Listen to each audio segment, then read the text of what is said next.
Pourquoi accepter son rôle de victime n'est pas de la victimisation? Et pourquoi accepter son rôle de victime, c'est en fait arrêter d'être une victime? Vous savez, il y a plein de gens qui ont été victimes de trucs très graves dans leur vie, et puis ils font pas le deuil. Ils veulent faire les forts et les fiers. Donc ils veulent jouer les big boss, et ils veulent montrer qu'ils sont plus forts que l'oppresseur, et puis ils deviennent eux-mêmes très narcissiques. Moi je suis passé par là, et puis je suis en train d'accepter mon rôle de victime, puisque sur cette terre tout le monde est victime, de toute façon, d'une façon ou d'une autre, puisque même les bourreaux sont les premières victimes. C'est juste qu'en général ils n'ont pas accepté d'être une victime, donc ils sont encore plus victimes que les autres. Et donc voilà, vous avez tous ces gens qui sont qui font plus ou autre chose que ce qu'ils étaient censés faire. Donc ou soit il y a les gens qui font beaucoup moins, procrastinateurs, qui font rien ou qui se laissent s'effondrer, ou alors on a l'autre opposé, c'est-à-dire ceux qui font plus, beaucoup plus ou autre chose.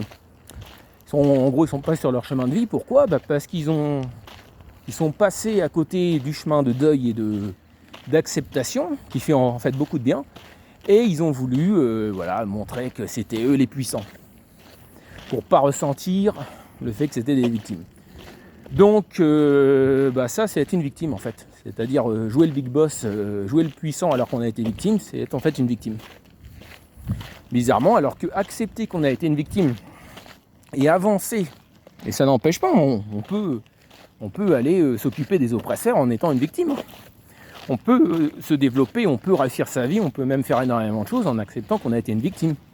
Et après un certain temps, on se sent plus victime. Mais au moins, on est sur notre chemin de vie, le vrai.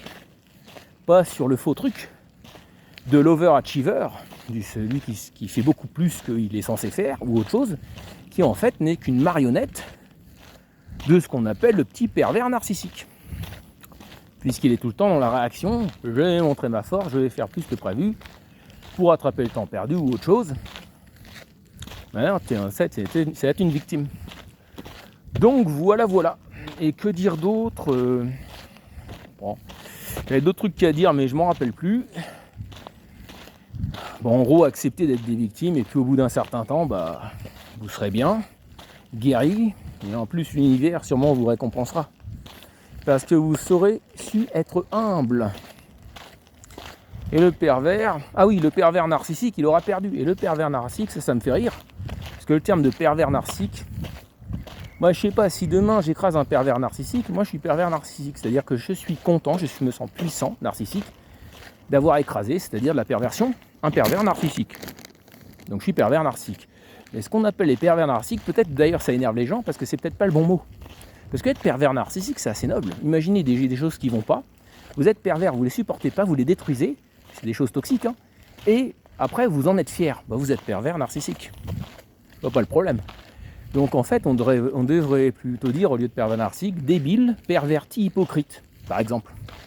Perverti, débile, hypocrite. Donc D, P, H. Par exemple, DPH. Ça pourrait être bien, au lieu de PN. Parce que PN, en fait, c'est noble, je me rends compte. PN, c'est assez noble comme mot. Petite réflexion du jour.